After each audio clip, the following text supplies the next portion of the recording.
Thanks for joining me here on Conversations for Yoga Teachers. I'm your host, Karen Fabian, the founder of Bare Bones Yoga and the creator of the Momentum Magic Method, the way to become a confident yoga teacher who seamlessly shares cues and easily creates sequences, whose classes are transformational, not just transactions, who understands anatomy and who shares their passion in a unique and authentic way.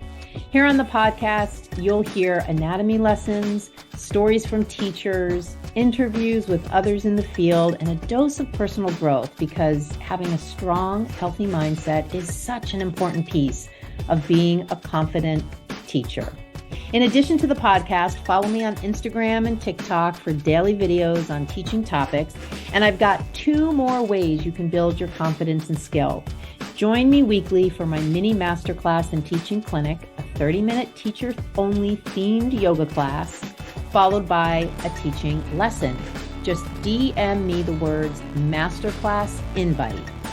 And I'm also excited to tell you about my new invitation-only group called the Empowerment Club, an exclusive community for yoga teachers who want to feel confident and make a bigger impact. Membership is free and includes weekly workshops, private audio lessons, private Facebook group, and special offers on programs. DM me the words Empowerment Club for your application. Thanks for taking the time to listen today. Hi there. Welcome to Conversations for Yoga Teachers. I'm your host, Karen Fabian, and this is episode 274. I am recording this on December 20th, 2023, and you will be hearing this on December 25th, which is Christmas Day, on or sometime thereafter. So I'm getting in one last recording for the year, although let's see, I will record next week, which will go live on the 1st. So this is the last episode of 2023. We're at episode 274, over 100,000 downloads on the podcast, and super excited to be here again with you. This episode is super special because I have a guest. I haven't had a guest on the show in a while, and this one is so special. You're going to get your mind blown. You're going to get so many nuggets of wisdom, both for your yoga teaching, for your mindset, for business growth, for moving in new directions as a yoga teacher in a really powerful and authentic way. So I'm just so excited for you to hear this one. I want to introduce you to the guest that I have on the show. I'm going to just give you a brief introduction to her. And then, of course, we're going to go right into the episode and you're going to be able to hear right from her. Brett Larkin is my guest on the show today. Brett is the founder of Uplifted Yoga and the author of Yoga Life, Habits, Poses, and Breathwork to Channel Joy Amidst the Chaos. Her online yoga teacher trainings have set the standard for quality online certification since 2015, and she has matriculated thousands of yoga teachers through her programs.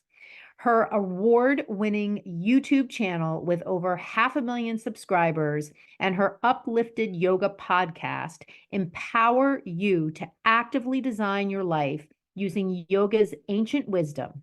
Yoga enthusiasts love her courses on Kundalini Yoga, Prenatal Yoga, and Uplifted Yoga Academy. You can learn more about her and her programs at brettlarkin.com, and she'll go into a lot more on this episode about the value you get from working with her, from working inside her programs. You're going to learn so much more about this. I was fascinated by taking a deep dive into how she created her business and so many other aspects of who she is as a person and how she inspires people.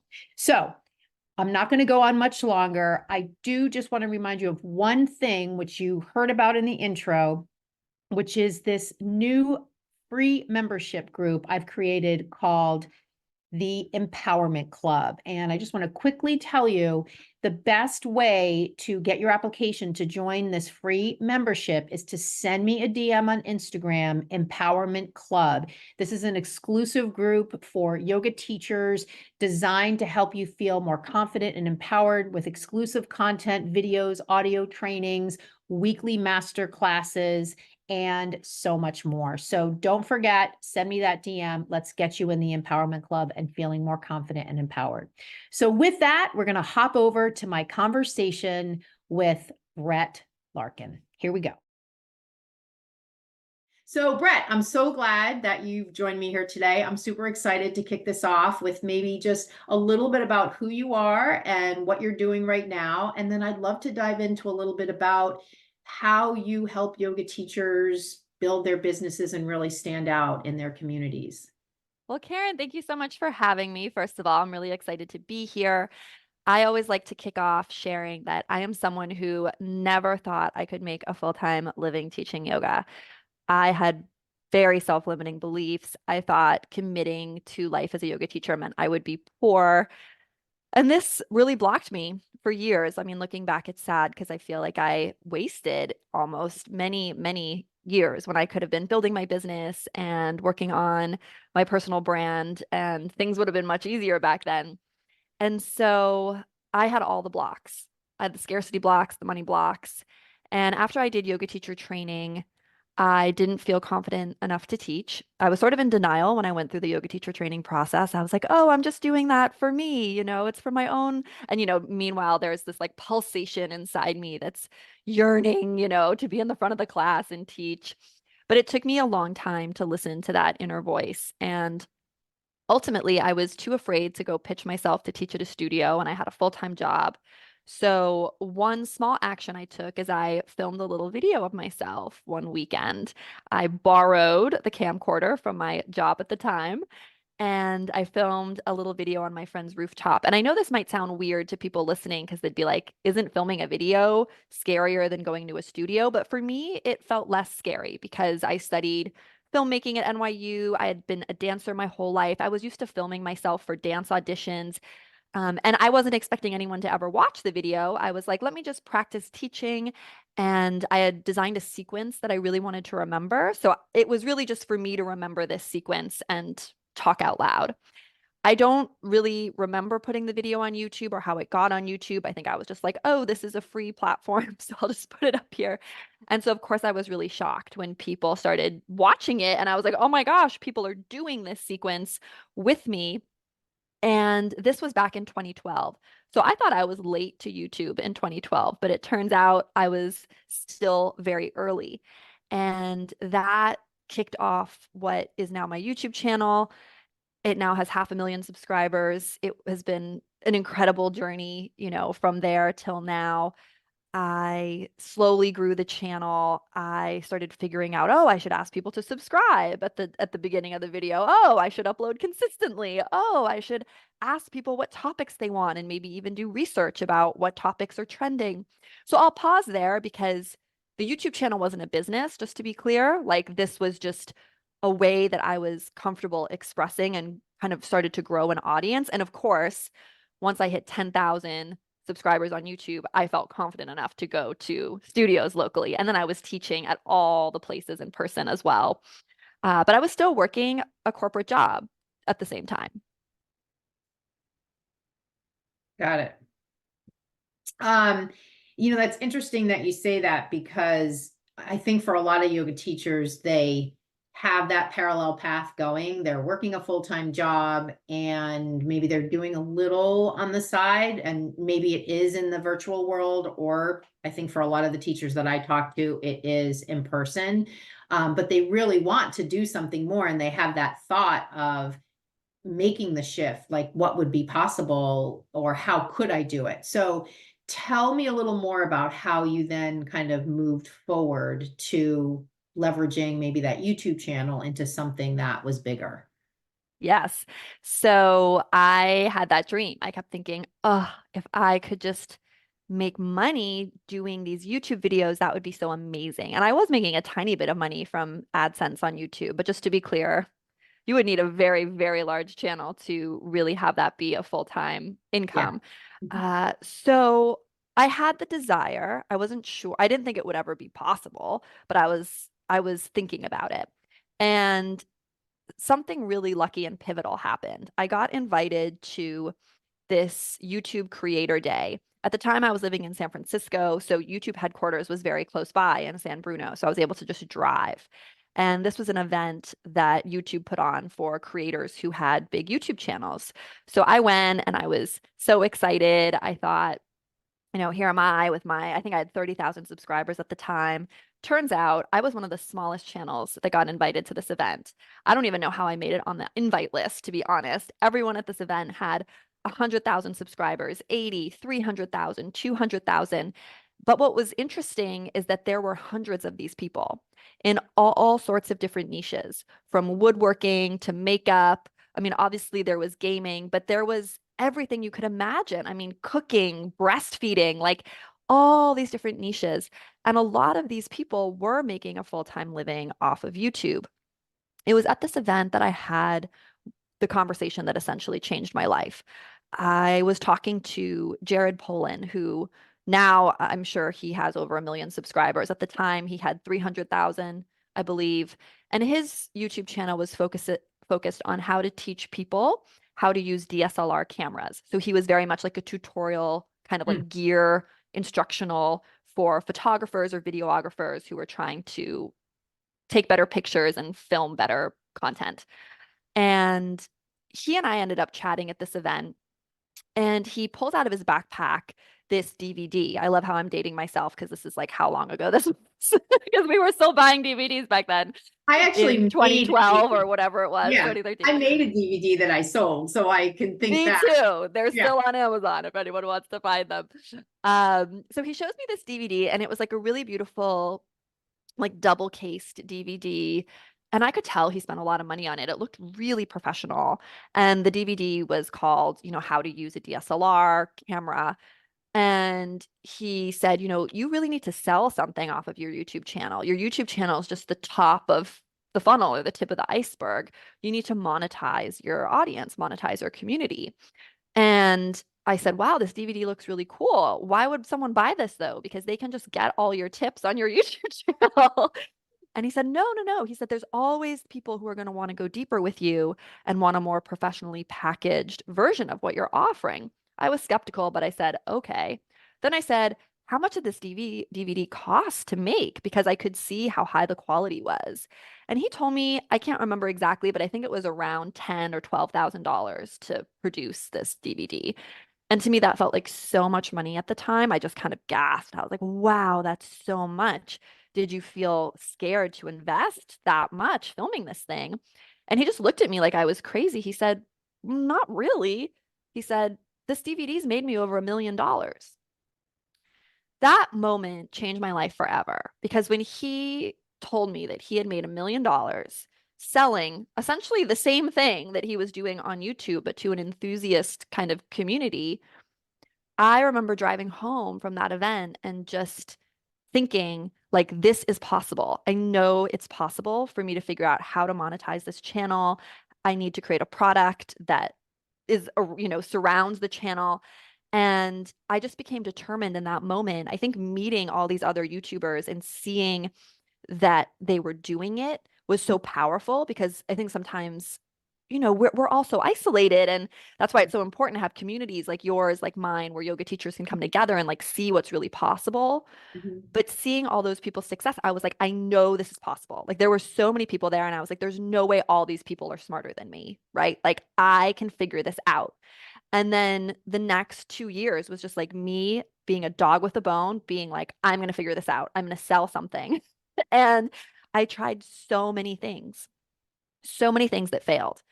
I can't even tell you how many things. I mean, I tried DVDs, I tried an ab workout thing, I tried selling props, I created my first digital course, which sold okay, but not great.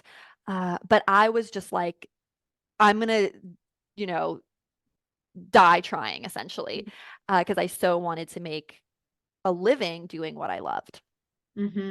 Now, in this, where you are right now, your focus was helping like the yoga student avatar learn yoga. Yes, exactly. Not so much the yoga teacher. So this was you on YouTube, practice with me, and all of these products were geared toward practitioners. Exactly. Yes, that's a great Okay. distinction. The Okay. product that eventually kind of worked was the simplest product, which was launching like an app, a membership site Okay. for students. Got it. So again, this is where networking and being in community with other people is really essential. Another yoga YouTube channel and friend of mine, he was like a yoga Pilates channel, but he told me, he was like, I have this membership site. And again, I was like, why would anyone pay for that? Like they can do your videos for free on YouTube. And he was like, no, trust me, like people will buy it. So I remember being at my full-time job and like during lunch, like assembling my membership site, like taking all the videos off of YouTube, putting on the membership site. I was obviously adding, member content as well, but just seeing like, is this going to work? And then I just became obsessed with getting my first 100 members. I just remember it was like tunnel vision. I was like, I'm getting 100 people into this membership. And I did. I did. I was going live on Periscope at the time, which again, dating myself, this was so I long ago. remember. Like there was no video live streaming app except Periscope. They were like the first to do it. I was on that too, actually. I forgot about that. I mean, that was like probably before Vine Oh even. yeah. Yeah. That's how I got my first 100 members. I mean, I was like telling my YouTube comment people, I was like, let's all chat on Periscope. And that was huge because they were asking me questions. They were like, how do I do this pose? Like things I never would have thought of on my own, where I'd be talking to them on Periscope. In the back of my mind, I'm like, okay, gonna make a video on that, gonna make a video on that, gonna make a video on that, right? Like they were really helping fuel my content pipeline with the questions. And it was great because I just wanted to help them. So I got my first 100 members and then 200, and the membership started to grow. And then the members started asking me for yoga teacher training. They said, we want to train and we want to certify with you. And again, I said, that's crazy. We can't do that. Yoga Alliance doesn't sanction online learning. And they kept asking for it. This was very puzzling to me. And I remember being at my gym at the time. This was probably 2014. And on the elliptical and just thinking like, would this work? Would this not work? Like they're telling me they want yoga teacher training online. How could I do yoga teacher training online? Like what could make it phenomenal? So my wheels were really spinning. At the same time, I was very concerned that no one would buy it because it wasn't Yoga Alliance sanctioned, or, online learning like was very weird still back then. So I was really torn, but I ultimately decided, because I had enough people consistently asking and expressing interest, I decided to pull a Jared Polin, and I was like, all right, I'm going to spend thousands of dollars to fit. Like, if I'm going to do this, I'm like going to do it right. I'm going to go all out. Like, so I remember spending a lot more money than I was comfortable for like professional videographer. I flew some of my own teachers who I really wanted to feature in the training in from New York. That felt terrifying. Uh, and I filmed what is now the uplifted 200-hour yoga teacher training. I wrote the manual that goes with it, which you can see right here. And I just started putting everything together, essentially. I remember being on set filming. I still was working full time, by the way. I remember being on set filming, and, I had put it up for sale before it was finished because I was like, this is Hmm. happening. You can buy it now with like an early bird. And I remember feeling this huge wave of relief because people actually bought it and I was on set. And I remember someone had bought, and it was like, I knew that I had at least covered my expenses with the number of purchases that had come in. So I was like, okay, I'm not like in the red. Now, I wasn't expecting still anything big to come of it, but I was relieved that I wasn't going to lose money. And the rest is history. That first cohort of yoga teacher training was incredible. We had 2 weeks in the curriculum where I was teaching people how to use Zoom, how to take pictures of themselves, how to upload those pictures so I could, draw on their body and refine their alignment. There were a lot of cool things that I was doing. No one knew how to use Zoom, so that's why we had this whole tutorial about it built in. I was mailing people the manuals myself from my house. I didn't have a warehouse then or like anything. And that first cohort was just incredible. And then I was like, okay, let's do it again. I had raised the price. So after, I had that like early bird price, and then I raised the price. So I said, okay, I'll go back and move the price to the early bird for the next cohort. But then I saw people were just buying at the higher price. So I was like, okay, I guess this higher price is the price now. That's actually been my price point ever since. I want to raise it because, obviously this is a long time ago. So for about 5 years, I was running yoga teacher training online. Probably I was one of two people in the world doing it. There was just me and one other person. So if someone was looking for online yoga teacher training, they had two options. They had me and this other woman who is also lovely. And, she and I actually connected during COVID, which was really fun because then COVID hit and everything changed. We went from like being two people in this niche industry, which was very lucrative, to be honest. Like I had a great business for 5 years. And then 2020, it was like the entire world joined us online. 2020 was obviously a great year for my business because she and I were there, right? And everyone else was trying to catch up. Now the landscape's so different, right? I no longer have to have 2 weeks in my syllabus about how to use Zoom. Everyone knows how to use Zoom. I don't have to have all my marketing geared towards justifying why doing teacher training online is valid or works. Now all my marketing is about why my teacher training is the best, right? Because people have so many options. So it's been a wild ride as an entrepreneur. And, now we're here in 2024 and the business is still really healthy. Again, the landscape has changed so much. I have many trainings, not just one. I have a 200, a 300, a 300, 500. I have an embodied yoga life coaching product that's launching this spring. So lots of advanced programs and courses, and the membership still exists. So that's been the journey. Awesome. So one thing that just comes to my mind, the original YouTube channel where you're out there teaching people, does that Mhm. still live and breathe? It does. And I still upload to it. Right now, it's every other week, but I did Yeah. every week for, I think, 9 years. Got it. That's amazing. Yeah. And I mean, YouTube, any of these platforms reward consistency. That is absolutely, so important. So given that you had this sort of fork in the road where you branched off into training teachers from helping people bring Mhm. yoga into their life, where do you sort of see the balance of things between, because especially now in the teacher training side, you have more than just the 200-hour, you have these other, and then the coaching is also sort of an offshoot there. So are you doing this single-handedly as the person providing these services? Are there people that work for you that are No, doing? I have a team. I have a team of Okay. people who work for me.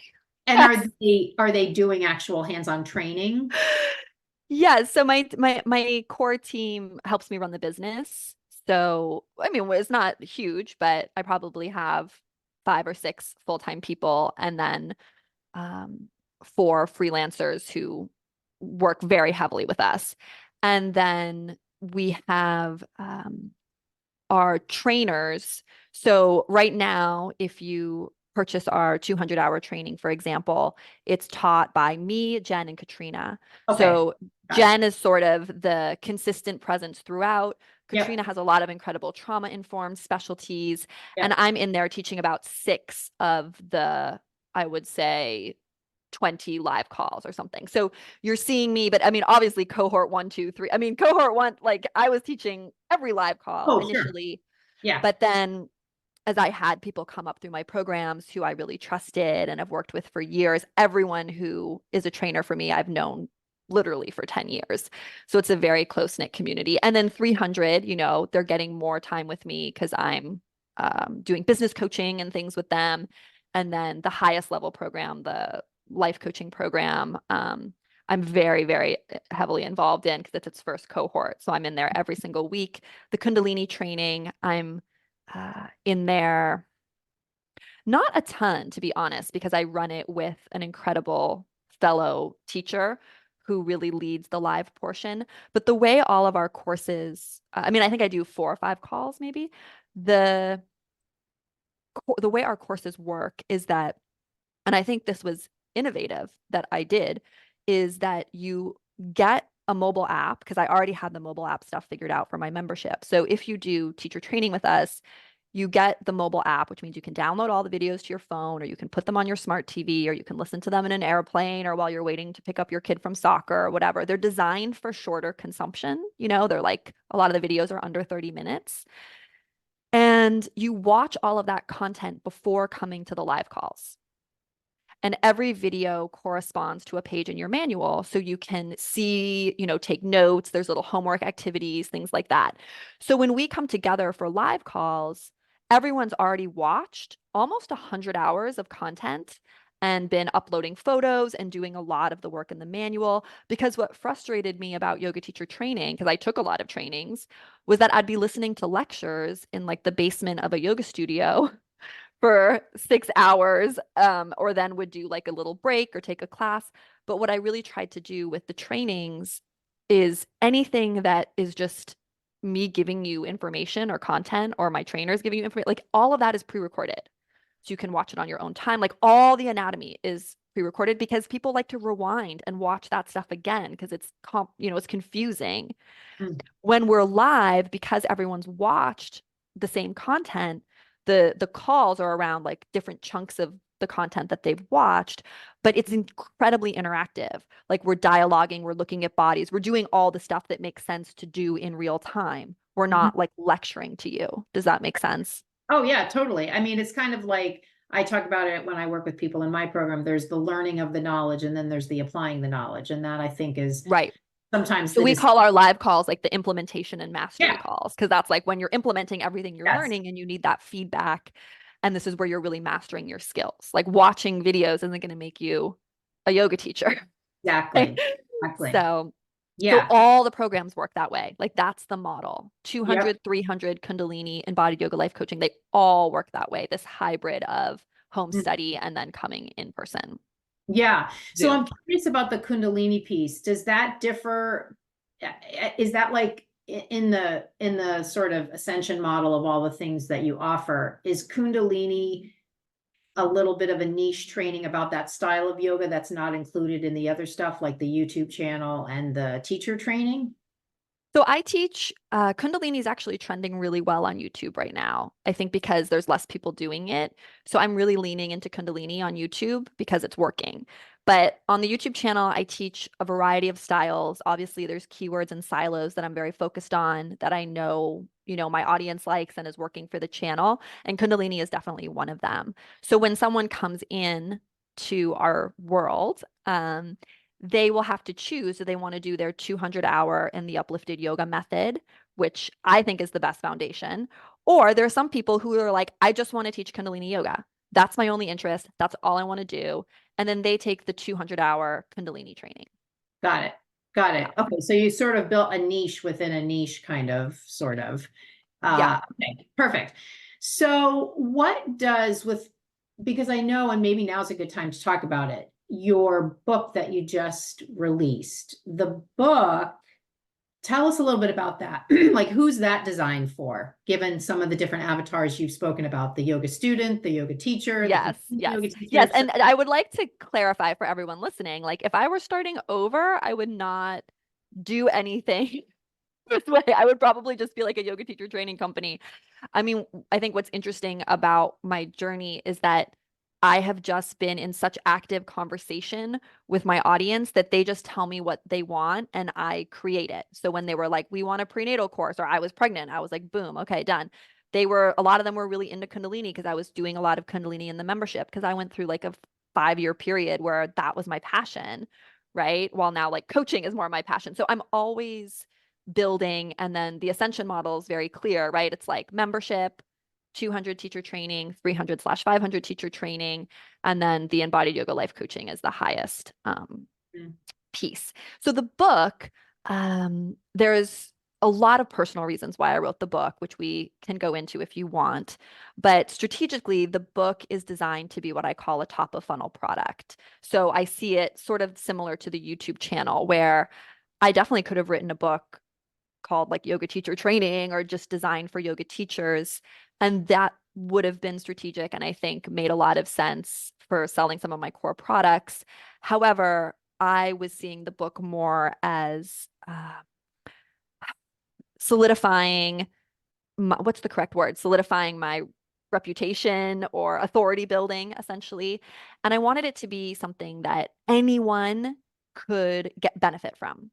So my vision for the book was like, I want a busy woman running through an airport who's maybe never done yoga before, but aspirationally wants to and is curious, for her to be able to pick up this book, at the little Mm, convenience store in the airport yeah, yeah. and read it on the plane and have like actionable stuff she could do right away. At the same time, I'm making it required reading in my trainings. I want it to be valuable for teachers. So the book's called Yoga Life: Habits, Poses, and Breathwork to Channel Joy Amidst the Chaos. And right at the beginning of the book, I say, like, you might be a student, you might be a teacher, you might be obsessed with a certain style of yoga.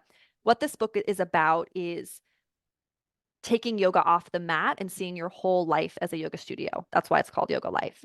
So inside, I'm detailing a personalization framework because I saw over the years interacting with my members and my teacher training students, um, how they'd react to practices very differently. I'd have people message me and be like, Brett, I love that practice. You just posted it. It was incredible. The breath work just lit me up. I loved it. Someone else on that same practice was like, this gave me a migraine. Right. So I got really curious. I'm like, what's happening? Right. And I realized doing a lot of history and research, going into the history and doing research for the book. Chapter 2 is all about the history of yoga, how yoga came west, how it evolved, that yoga was always really meant to be personalized. It wasn't meant to be a group fitness activity.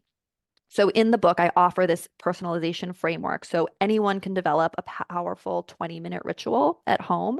And then at the end of the book, I show you how to make that 20-minute ritual modular.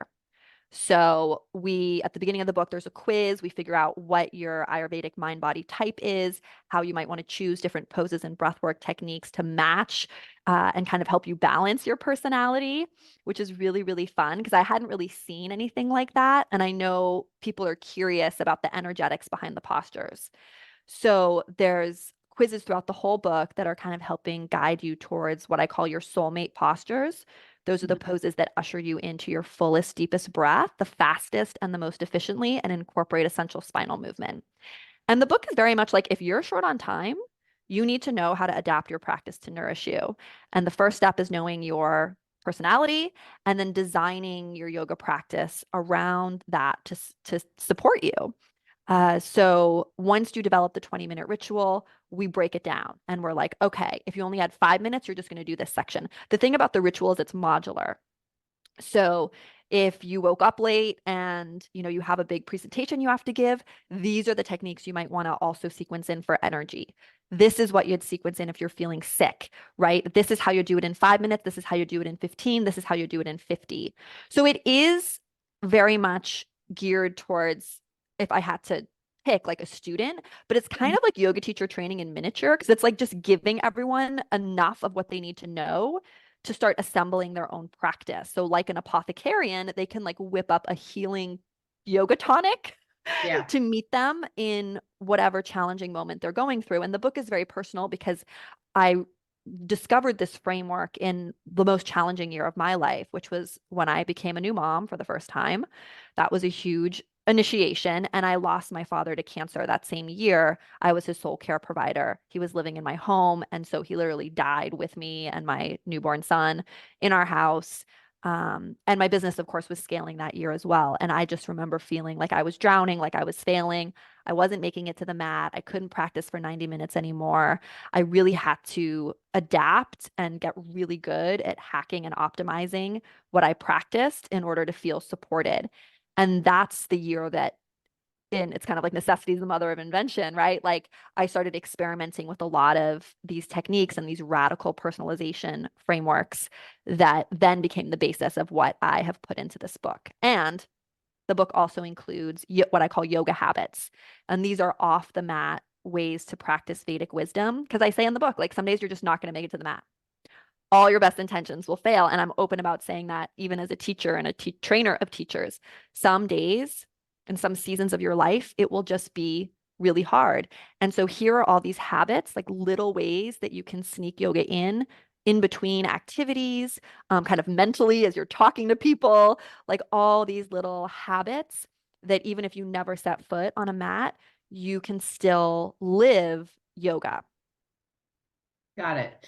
I love the theme of this because I talk to teachers about changing your classes from transactions to transformations. And a lot Love of that. what we're speaking about really speaks to that. Like, how do you change it from just being a transactional, I come, I do my yoga, and then I leave, to I come, and this teacher leading this class is giving me things I can do off the mat as well, is integrating anatomy-based cueing in such a way that I can translate it easily to when I'm sitting at my desk or when I get up out of bed, that sort of thing.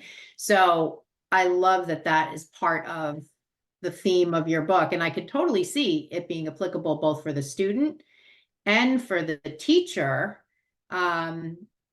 in terms of the teacher part, how to apply yoga in your classes so that it can be more transformational, not just that one-time thing the person is doing. So that's great. Now, I know we'll remind people at the end, just tell us now, how can folks get the book?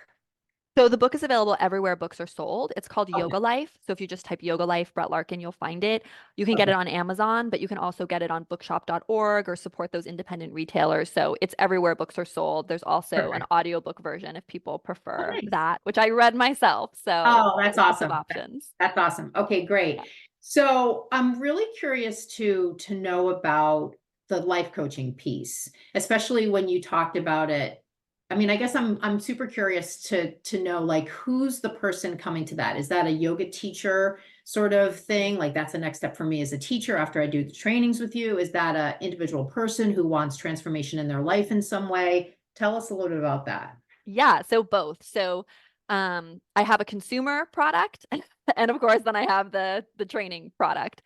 So the consumer version is called Yoga for Self-Mastery, which is basically how to live yogic. This course is very much built and designed off, after COVID and during COVID, I had two little kids. The business was really blowing up. My husband had to quit his job and help me in my business for 2 years. I just it we started having a lot of problems in our marriage. Like things were intense. And I was able to turn it all around, honing in on three Vedic tools that I divulge in the book. And then, of course, the yoga for self mastery is like, okay, here's how you use these in every conversation you're having, like in your argument with your mother in law, in how you're talking to your partner, in how you're dealing with your kids, in like every single aspect in your work. So that yoga for self mastery course was the first piece. And then once I really delivered that course, and I've moved, I think, 4 cohorts through it at this point, I was like, this framework is very exciting to me, and I want to certify other people in how to coach in this framework.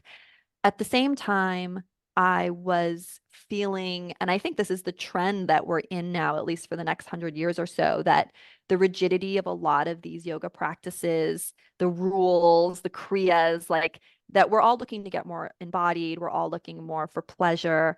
And the real undercurrent theme I was hearing from everyone in my training programs or the people who come to us, like they are healers. That's how they identify. They're like, I want to help people heal.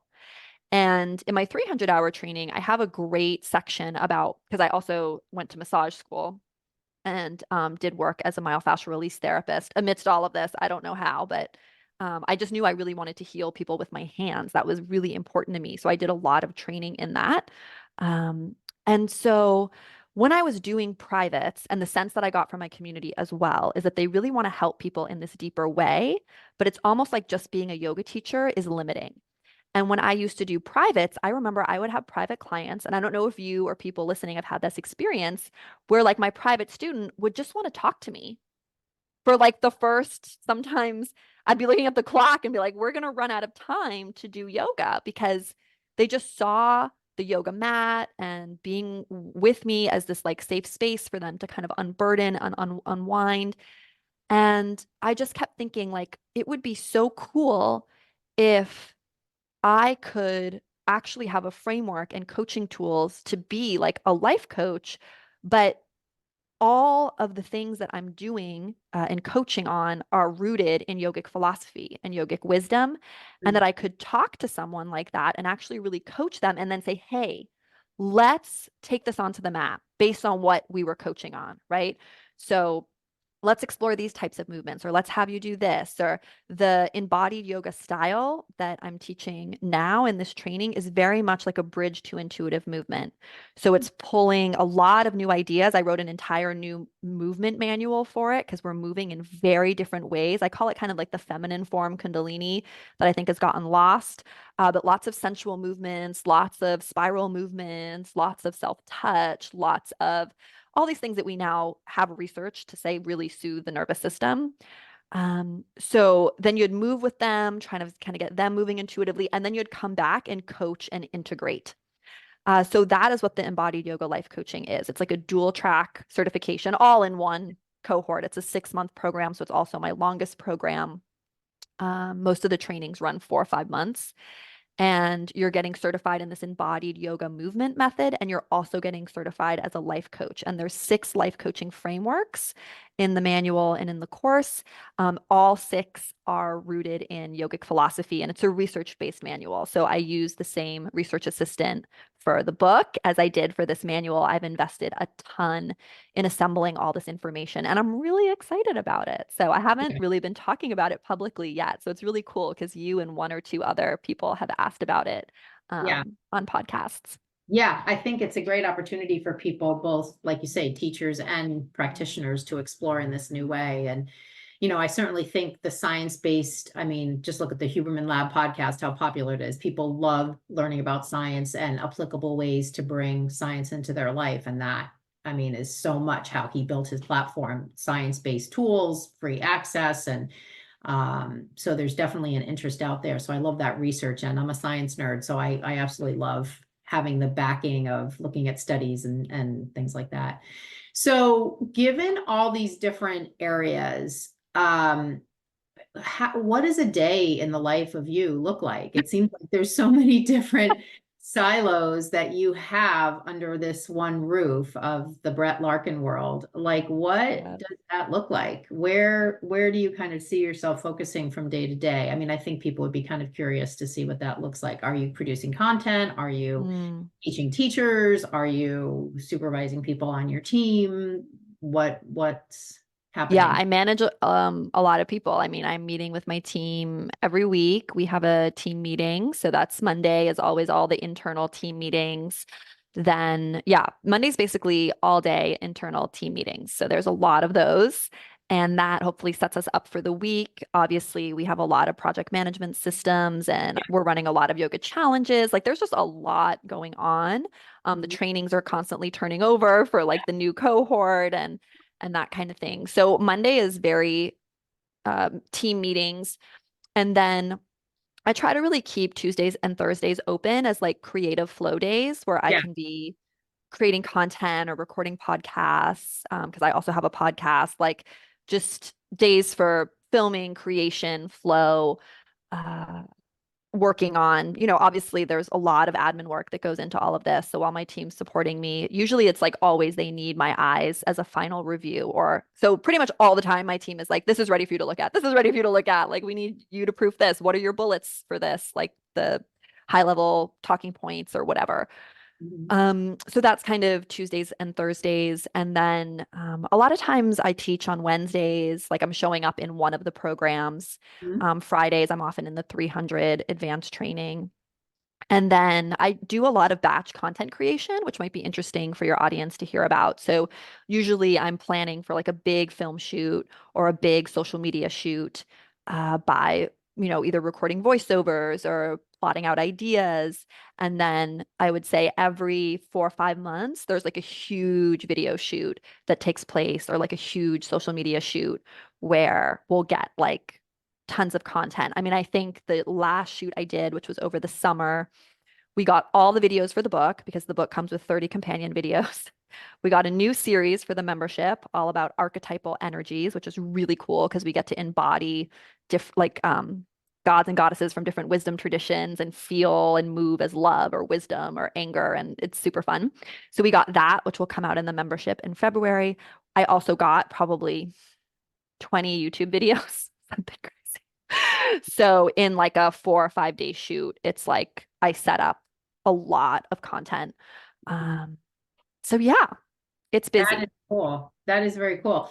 One of the things you said in the beginning of our conversation, I'd love to dive into a little bit more, and it's about limiting beliefs. And, I love how we've kind of gone on this journey in this conversation about where you've been and where you are and all the different aspects of what you do and what you offer. And I think it definitely is an illustration of someone who has been endlessly committed to self-improvement in purpose of a higher purpose or in service to a higher purpose.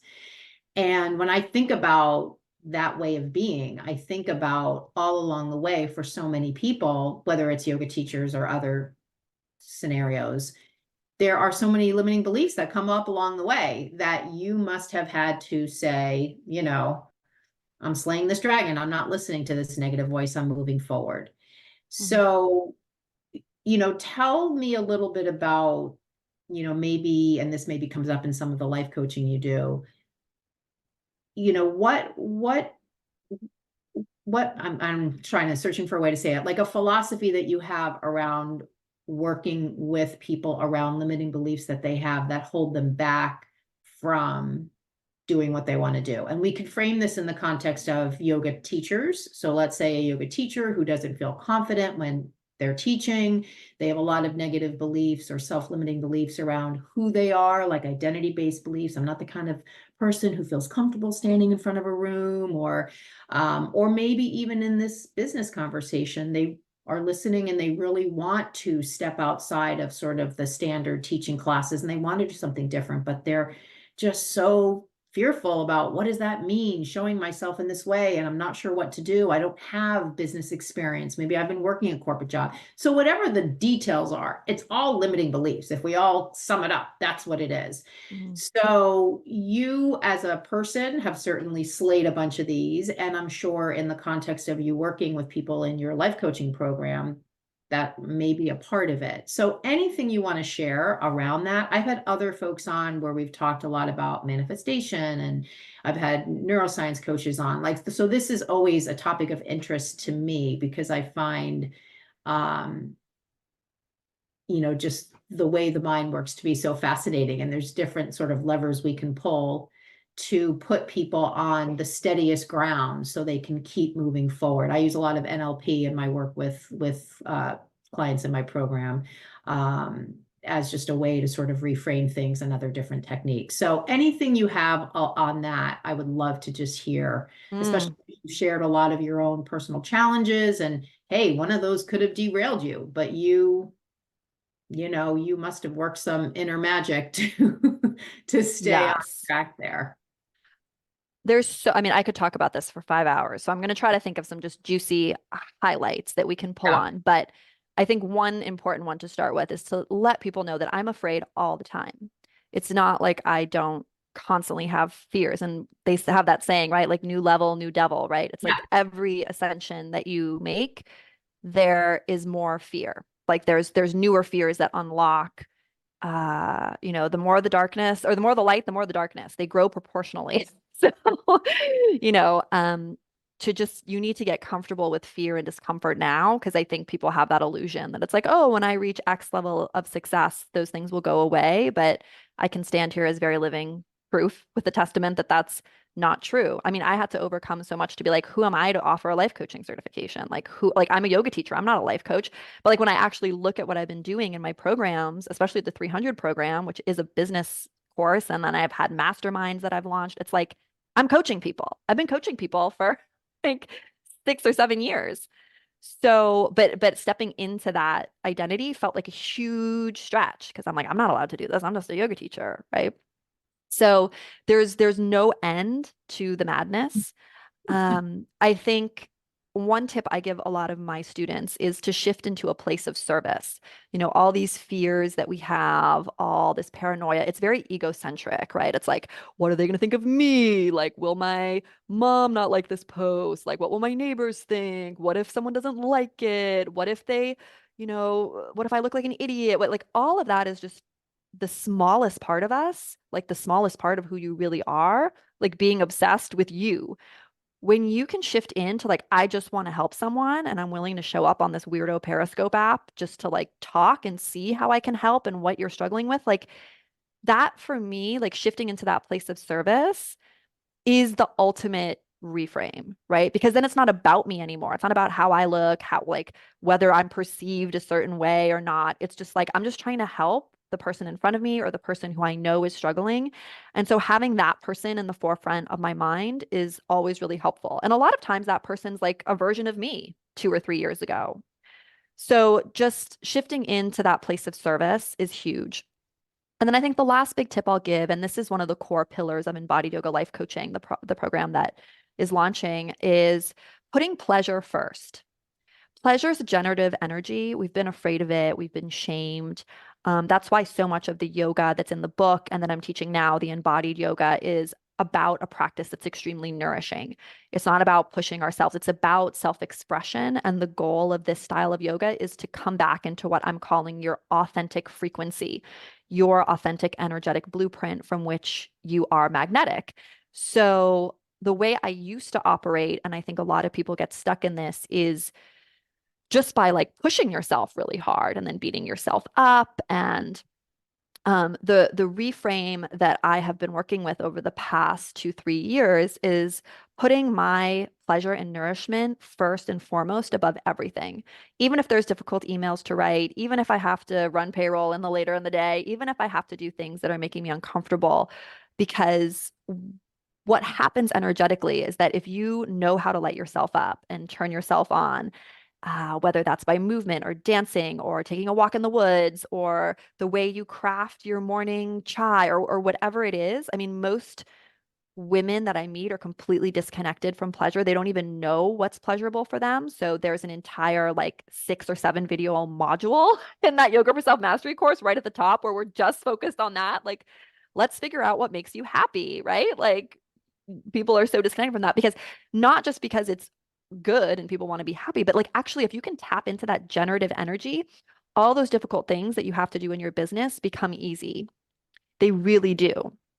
So when I choose pleasure first, it's like I trust in universe, I trust in nature, I trust that I, as a microcosm of the macrocosm, like what needs to get done will get done.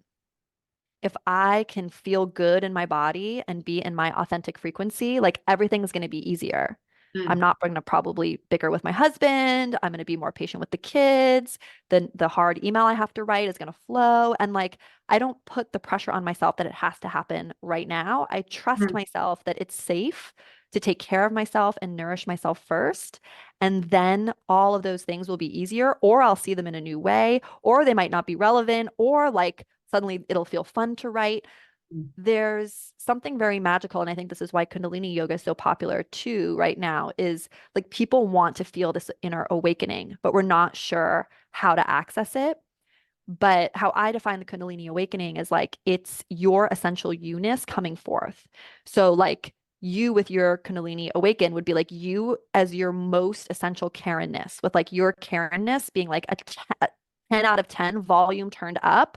So I'm like feeling who you are, right? mhm, And that authenticity is magnetic. While mhm, my Kundalini awakened is like Brett's vibration, 10 out of 10. You're feeling me through the screen. You're feeling me through my voice. You're feeling my DNA essentially. mhm, So we can't get there without pleasure and trusting that there's a reason we're attracted to the work we want to do in the world and kind of mm, trusting in that. So there's a lot more nuance to this. And then the question is like, well, how do I do this? And how do I trust? And, and mhm, I have a lot of material about that. But I think that's an important thing to bring into this space because entrepreneurship is hard. You can end up burning out. You can end up pushing yourself. And I definitely have periods where I feel burnt out. And then I have periods like, I mean, even just this week, Monday, I was in a very bad place. I even told my whole team at the team meetings, I was like, I was just not in a good space. And then Tuesday, I was like in my frequency, 10 out of 10. I created so much content. It was like 9 p.m. and I was recording reels. I was still working. I was just on, right? And this is the nature of being human. Like we need to know how to ride these waves. mm, And I've gotten better and better at being able to, create a protocol, which I also talk about the like uplifted energy protocol that gets me into that state yeah. where I feel authentic. And I think that's what we're all really after.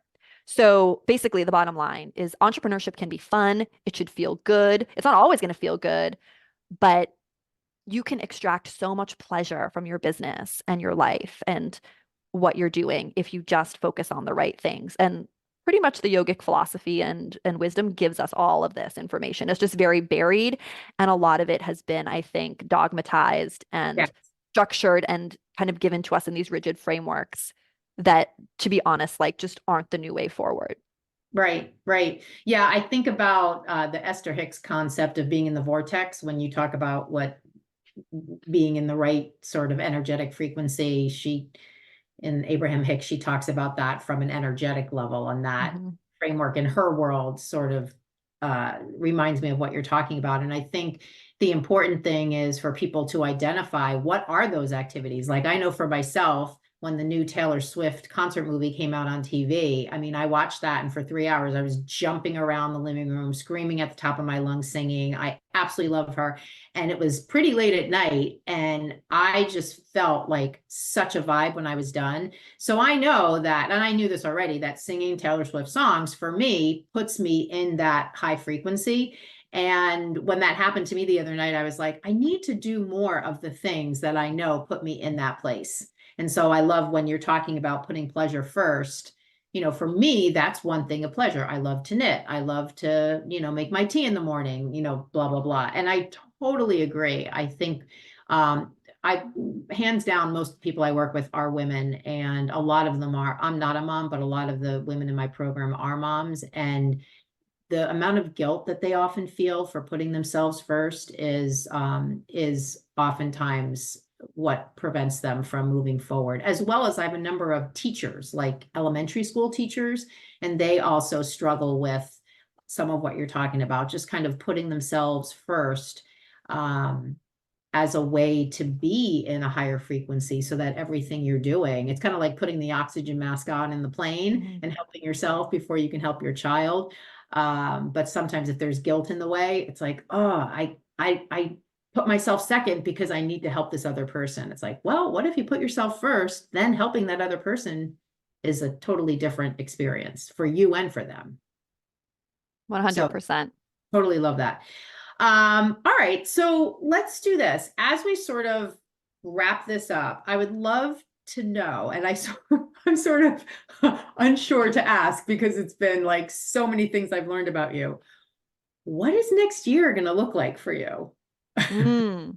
I Well, mean, is next it sort year, of more of what you're doing? Like, is there some new like offshoot, or what's going to happen?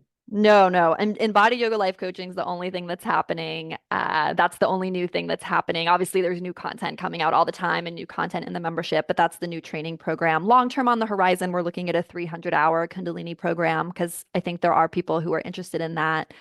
But this has been a huge year. I mean, writing a book has taken a lot out of me. So I'm excited to have, 2024 be a little bit more mellow and be putting a lot of pleasure first myself. And, I just want to thank you again. Thank you so much for Oh having my me on the God. show and sharing your audience with me. And I'm Yeah. happy to keep in touch, and everyone Yeah. can pretty easily find me, but Yeah. happy to share Just those details as well.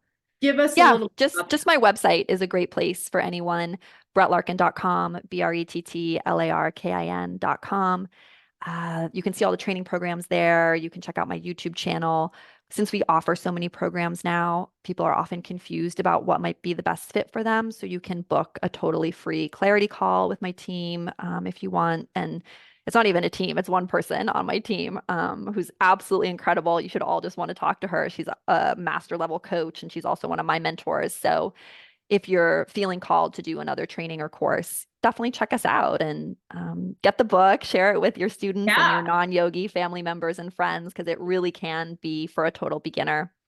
And Yeah. Karen, thank you again for having me on. Course. Of course. I loved the conversation. I will buy the book. It sounds absolutely wonderful. And I Thank love you. the visual of the person running through the airport. I think that's such a cool kind of idea of, whether you're running through the airport or just going to your local bookstore, just a way to kind of bring in all these little pieces of wisdom so you can really integrate yoga into your life. I just love that. And what a great way to be of service. So, well, thank you so, so much for your time, and have a happy holiday season.